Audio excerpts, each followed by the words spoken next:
entertainment. You know, when you're a great fighter, a great entertainer in general, you want the person to say, when do I see that person again? When's he gonna play again? When's he gonna fight again? You know, you gotta be able, if you can't put in the seats, you're gonna get fired. You know. 40 fight, and I have Crawford winning this fight.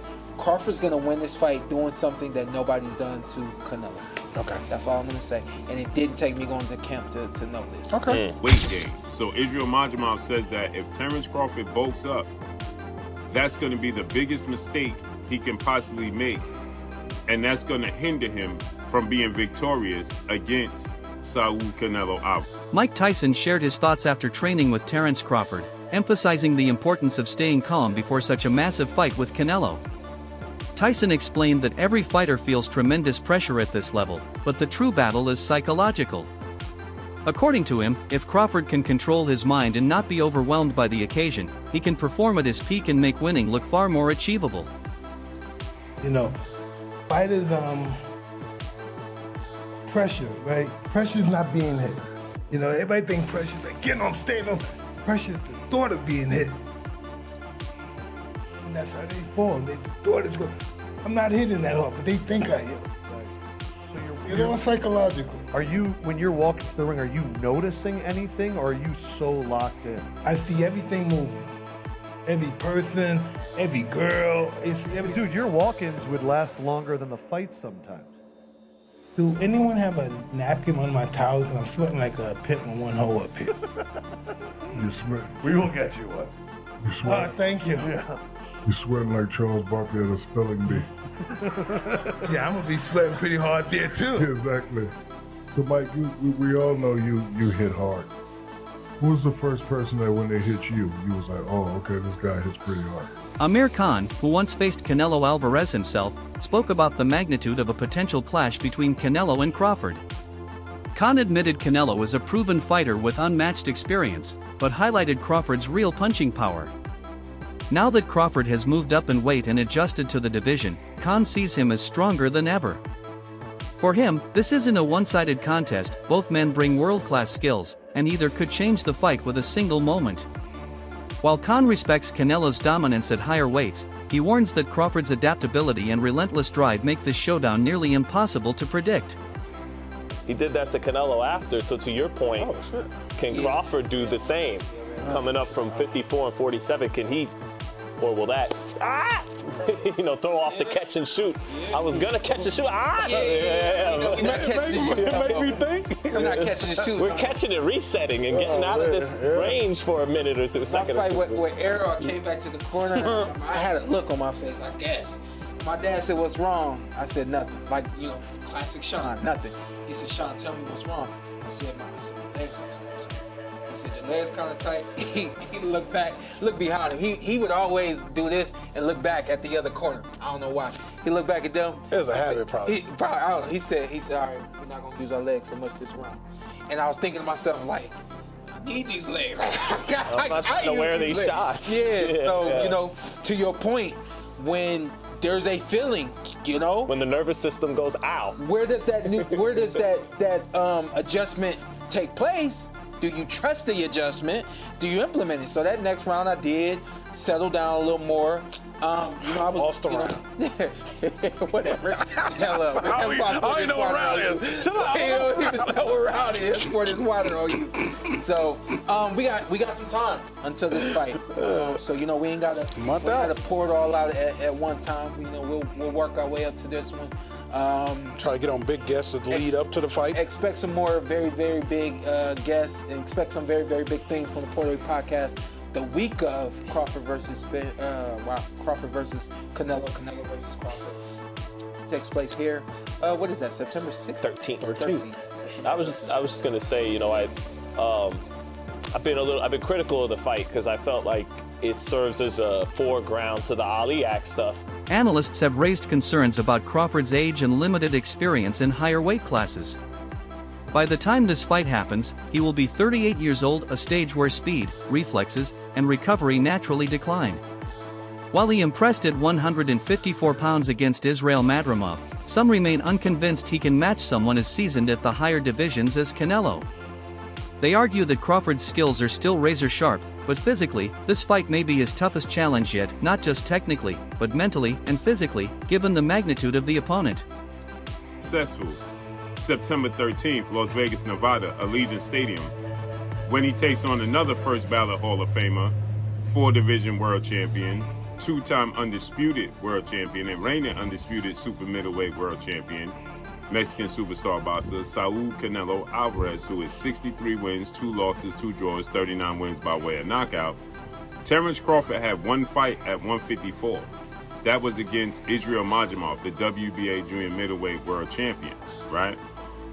And since then, Terence Crawford has moved up now to 168 to challenge Canelo Alvarez, okay?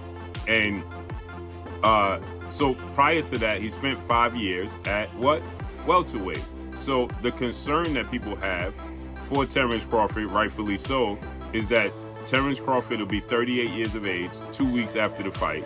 So he's 37, okay? Terence Crawford has one fight at 154. Prior to that, Terence Crawford has been competing, okay, since 2018 for the last 7 years at 147. Since June of 2018, he's been fighting at 147. His only fight outside of that division in the last 5 to 6 years was his fight against Israel Majimov at 154, which he won, unanimous decision. I thought he handily won, but people thought that he struggled. Israel Majimov is now 10 wins, 2 losses, 1 draw, 7 wins by way of knockout because he lost his last fight to Mexican superstar, WBC junior middleweight interim champion Virgil Ortiz Jr. Crawford and his team have emphasized their preparation, insisting they've learned from Jermall Charlo's mistakes against Canelo. Crawford maintains that he is not Charlo, his discipline, style, and ring IQ are on another level. His camp has focused on movement, precision, and smart pacing. Instead of relying on brute strength, their strategy is to frustrate Canelo with defense and capitalize on counters. Training has been intense, with conditioning and sparring sessions specifically designed to mimic Canelo's power and relentless pressure. Team Crawford just revealed that they're currently working on making sure that the Omaha native doesn't end up like Jermall Charlo this coming September 13th when he faces Canelo Alvarez. Now this report comes from Boxing Scene, wherein it was just revealed by somebody from Crawford's camp that Terence Crawford is, quote, wary of repeating the mistake that former 154-pound champion Jermall Charlo made to a new weight limit without consideration of other factors. Boxing Scene further elaborated by saying that Crawford wants to retain his ability to fight with fluidity, maximizing the effectiveness of his power punches from both hands and ability to fight from a southpaw stance. With that said, Crawford's camp is now on full lockdown from the media or any sort of distraction up until fight week. Now, it's definitely worth considering that while it's technicians and analysts have also pointed out the natural risks of moving up in weight. Speed and agility often take a hit. Photos of Crawford looking noticeably bulkier have fueled debate. While some argue that pictures can be misleading, the concern remains, will Crawford's quickness, his trademark advantage, hold up at a heavier weight? Added muscle may bring more power, but it can also limit flexibility and endurance. Human. I mean, the more you age and the more weight you gain, of course you're going to be slower. Now, that doesn't mean that he won't be an elite fighter anymore. No, of course not. When you talk about special fighters like Terence Crawford and Canelo Alvarez, they can handle themselves against anyone on any given night in the worst circumstances possible. That is a fact, ladies and gentlemen. So let's get back into the discussion when it comes to Terence Crawford carrying the 168 division, when it comes to the 168 pound weight. So if you actually think about it, Terence Crawford, how is the man looking right now? I know, yes, I know that we have seen the new pictures of Crawford with him looking absolutely massive, but I actually talked about this in one of my previous videos, ladies and gentlemen, which you can go back and check out. Terence Crawford, don't let these pictures fool you, ladies and gentlemen. Don't let these pictures fool you. Yes, of course Terence Crawford gained weight, but the pictures make it seem like Terence Crawford looks like a heavyweight. Let me tell you this, ladies and gentlemen, the lighting and the pump and the angle, everything plays a part in how you look in pictures. You know what I mean? Like, this is a fact, ladies and gentlemen. I can show you 2 pictures of me taken within 24 hours, and in one picture, my physique looks completely different than the other picture. One picture I can take after having a unbelievable workout, with a nice sweat on, with a nice pump, with some nice lighting, and a nice angle. I would look completely different than when I look right now, or getting out of bed, which I just... Renowned trainer Abel Sanchez has dismissed Crawford's chances outright, calling the fight closer to a sparring session than a real contest. Sanchez argues Crawford is simply too small to deal with Alvarez's natural size, strength, and experience at higher divisions. In his view, Crawford is a great fighter, but greatness cannot always overcome the physical realities of boxing. Quote, it will be a sparring session for Saul Canelo Alvarez. Coach Abel Sanchez dismissed Crawford's chance against Canelo, and it's really because of the weight gain. Renowned Mexican trainer Abel Sanchez has reignited the hype surrounding Canelo Crawford, scheduled September 13th, Las Vegas. Speaking to the ring, Gennady Golovkin trainer says, quote, Crawford is a great fighter, but that's why weight divisions exist. Canelo has proven that when he moves up, he faces and beats the best in each category. Neither Bivol could hurt him, nor could my fighter in 2 fights. And he's talking about Golovkin. And even though Canelo and Golovkin fought 3 times, Abel did not train him for the 3rd fight. It was Jonathan Banks. So that's why he said in the 2 fights that he's familiar with, he's saying that Golovkin never really hurt Canelo. The weight jump, the big disadvantage. Crawford, undefeated record. He's 41-0, 31 knockouts. Agreed to move up to 168, blah, blah, blah. And he says, quote, if Crawford had taken 3 or 4 years to gain strength and mass properly, he would have a better chance. But doing it in just over a year is too risky. He'll be slower, and Canelo will dictate the pace. Now, this is a recent picture of Crawford, who definitely looks in shape. And, you know, that's what we come to expect from a guy like Crawford. Chris Algieri offered a different take, criticizing the level of hype surrounding this matchup. While many fans and promoters are calling it one of the biggest fights in boxing history, Algieri disagrees. He admits it's an exciting clash, but insists it doesn't measure up to the greatest fights of the past, which featured opponents meeting at their physical primes. He warns that fans may be overestimating the drama, given Crawford's inexperience at higher weights compared to a proven champion like Canelo.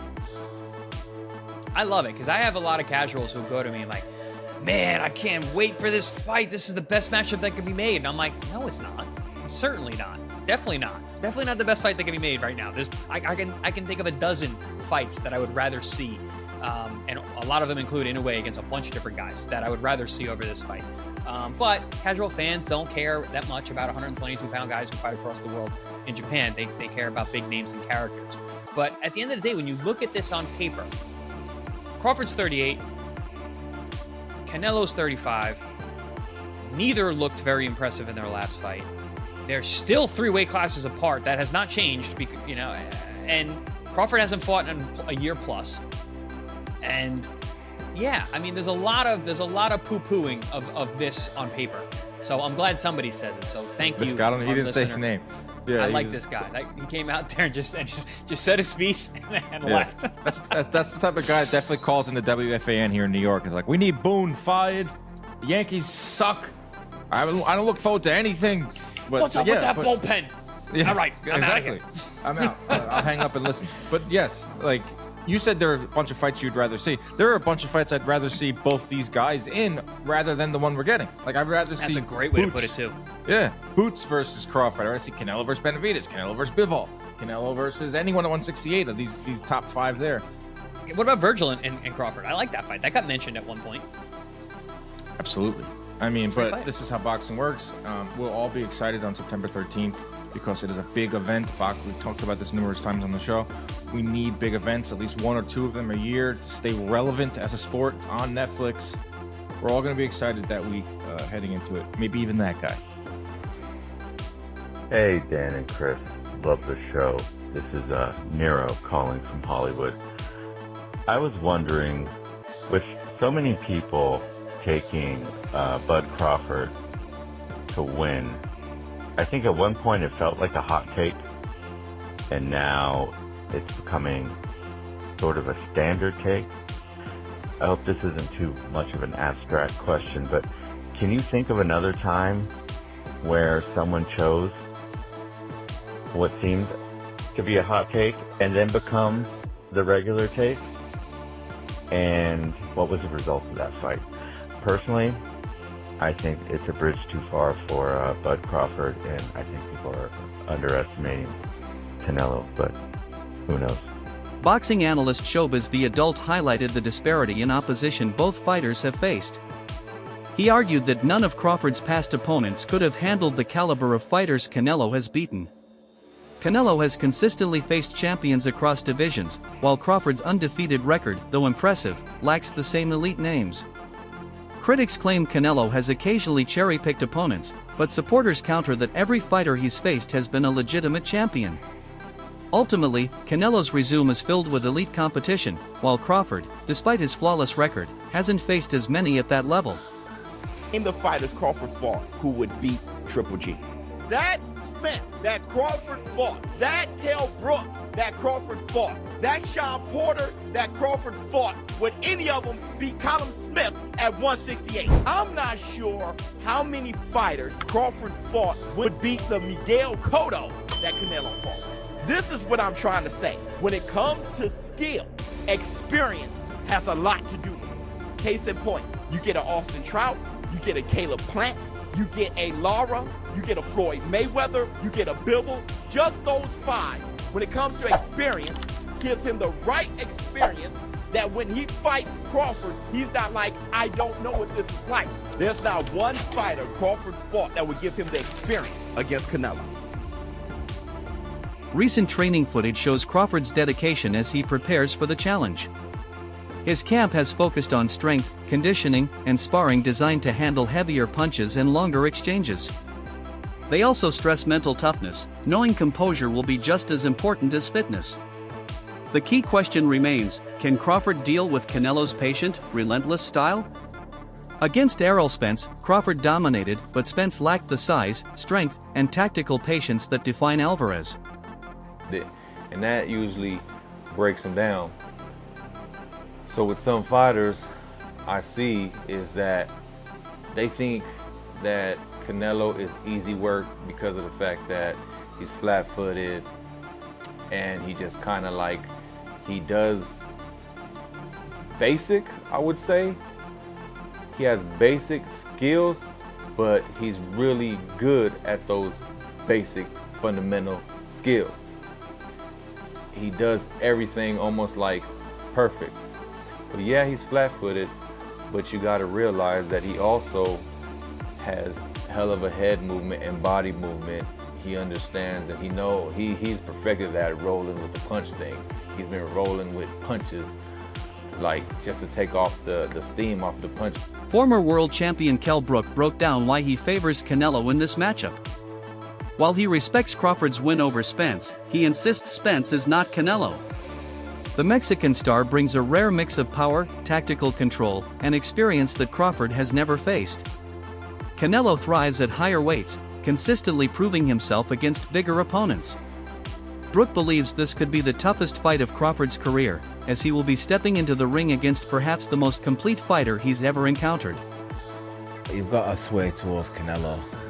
Crawford's gonna have to, move up, and I knew when I bought Golovkin, there's a big difference, especially with someone that, fighting a middleweight, a mediocre world champion's okay, but when you're fighting someone like, Canelo or Golovkin, it's a different kettle of fish, I have to lean towards Canelo, but, Crawford's very, very, very good. You think Crawford still got the legs? Obviously, he's very much got great IQ in the ring, but he's very much a good mover as well. Do you feel like he's still got the legs to be maybe out-moving Canelo if he needs to? Well, I don't know. You know, I think when we look back at Mayweather when he beat Canelo, he's a mover. Crawford's not really like Mayweather in that aspect. He's more, you know, he kind of sets his feet. He's cute with how he approaches chucking shots and moving. You know what I mean? I think it's a different fight to Mayweather, and Canelo's obviously a different fighter from when he boxed. That's it for today's video. Stay tuned for more updates. Until next time.